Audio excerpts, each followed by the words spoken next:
नमस्कार, बहुत-बहुत स्वागत है आप सभी का रूप्स किचन में। मैं हूँ सुषमा। आज इस वीडियो में मैं आपसे कोई रेसिपी शेयर नहीं कर रही हूँ, बल्कि आज का वीडियो एक पूजा पर आधारित है। जैसा कि आप सभी को शायद पता ही है, मार्गशीर्ष महीना यानी कि अगहन मास में महालक्ष्मी की पूजा, व्रत, आराधना की जाती है।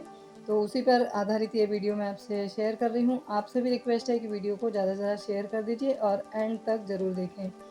तो चलिए सबसे पहले कलश को सजा लेते हैं। एक कलश को हमने बहुत ही अच्छे से क्लीन कर लिया है, उसके बाद उनको कुंकू की सहायता से स्वस्तिक बना लिया है। अब जल से भरे हुए कलश में हमें पैसा, सुपारी, दूर्बा, हल्दी, कुंकू, अक्षत और तुलसी की पत्तियाँ डाल देना है।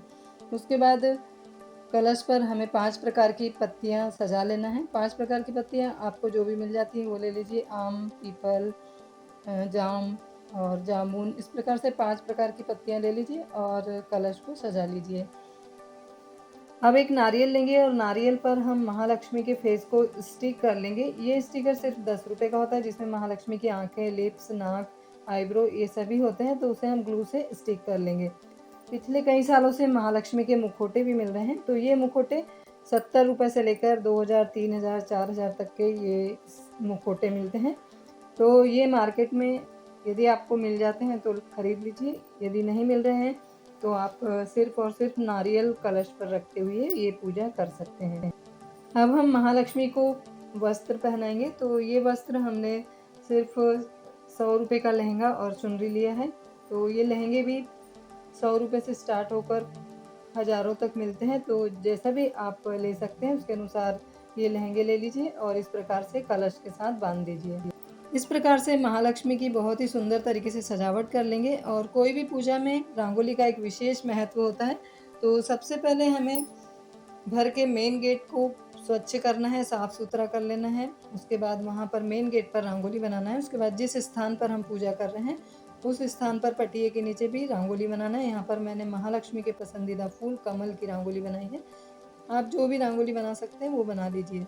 उसके बाद पटिया रखना है, पटिए के ऊपर लाल कपड़ा रख देना है और एक मुट्ठी चावल या फिर गेहूँ को रखते हुए उस पर कलश की स्थापना करना है। यदि आपके पास महालक्ष्मी विष्णु की तस्वीर है तो महालक्ष्मी विष्णु की तस्वीर भी पटिए पर आप स्थापित कर दीजिए। अब हम महालक्ष्मी का गहनों से श्रृंगार करेंगे, साथ ही महालक्ष्मी की पसंदीदा वेणी भी अर्पण करेंगे। यदि आपके पास ये वेणी नहीं है, नहीं मिल पा रही है आपको, तो आप के पास जो भी फूल हैं उपलब्ध, उन फूलों से गजरा बना लीजिए या फिर महालक्ष्मी का हार बना लीजिए और वो हार गजरा आप महालक्ष्मी को अर्पण कर दीजिए। बस इस बात का ध्यान रहे कि घर में बहुत ज़्यादा साफ-सफाई हो और घर का माहौल भी बहुत ही सुंदर शांत हो। किसी प्रकार से चिड़चिड़, नाराज़गी, उदासी नहीं होना चाहिए। बहुत ही शांत मन से, निर्मल स्वभाव से, सच्चे मन से, श्रद्धा भावना से ये महालक्ष्मी की पूजा, आराधना और व्रत रखना चाहिए। इस महालक्ष्मी व्रत में 2 बातों का विशेष ध्यान रखना होता है। वो 2 बातें क्या हैं, आपको मैं वीडियो में आगे बताऊँगी ही और यदि आपने पिछले 3 गुरुवारों में इन बातों का ध्यान नहीं रखा है, तो कोई बात नहीं। आप आने वाले चौथे गुरुवार में इन बातों का ध्यान रखिए और पूजा सामग्री में इन्हें भी शामिल कर लीजिए। जैसा कि आप सभी को पता ही है, किसी भी कार्य की शुरुआत करते हैं या कोई पूजा करते हैं, तो सबसे पहले गणपति की पूजा की जाती है। तो यहाँ पर मैंने पान का पत्ता लिया है और पान के पत्ते पर पैसा, सुपारी रखते हुए यहाँ पर हम गणपति की पूजा सबसे पहले करेंगे। जैसे कि आपको मैंने वीडियो में बताया कि 2 विशेष बातों का ध्यान रखना है। तो पहली बात ये है कि हमें महालक्ष्मी की पूजा के साथ में अन्नपूर्णा माता की भी पूजा स्थापना करना है।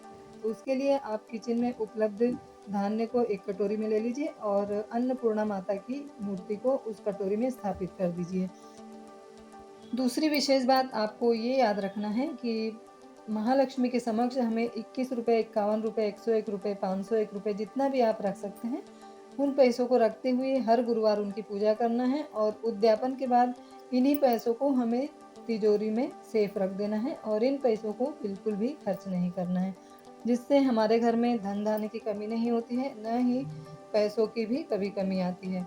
तो ये आप 2 बातों का विशेष ध्यान रखिए और बहुत ही शांत मन से इस उपवास को रखिए और इस बात का ध्यान रहे कि हमारे घर से कोई भी भूखे पेट न जाए, यानी कि जो भी हमारे यहाँ मेहमान आए उनका हम बहुत ही अच्छे से स्वागत करें, उनके पैर छूकर आशीर्वाद लें और कोई भी हमारे घर से भूखा न जाए। इस बात का हमें विशेष ध्यान रखना है महालक्ष्मी की पूजा में।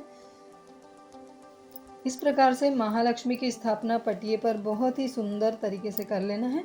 और सबसे पहले हमने जो पान पर पैसा सुपारी रखा था, तो शुरुआत में हम उन्हें गणपति बप्पा मानते हुए उनकी पहले पूजा करेंगे, आरती करेंगे।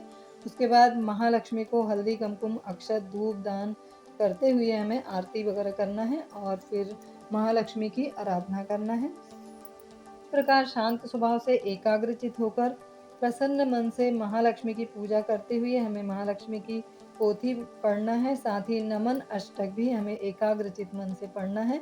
उसके बाद महालक्ष्मी के लिए नैवेद्य बनाते हुए मीठा नैवेद्य बनाकर हमें महालक्ष्मी को अर्पण करना है।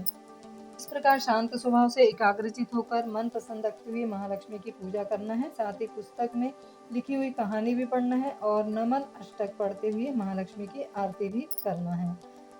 शाम के समय में मीठा व्यंजन बनाते हुए महालक्ष्मी को नैवेद्य अर्पण करना है। उसके बाद परिवार के सदस्यों को खाना खिलाते हुए हमें ये व्रत को छोड़ देना है।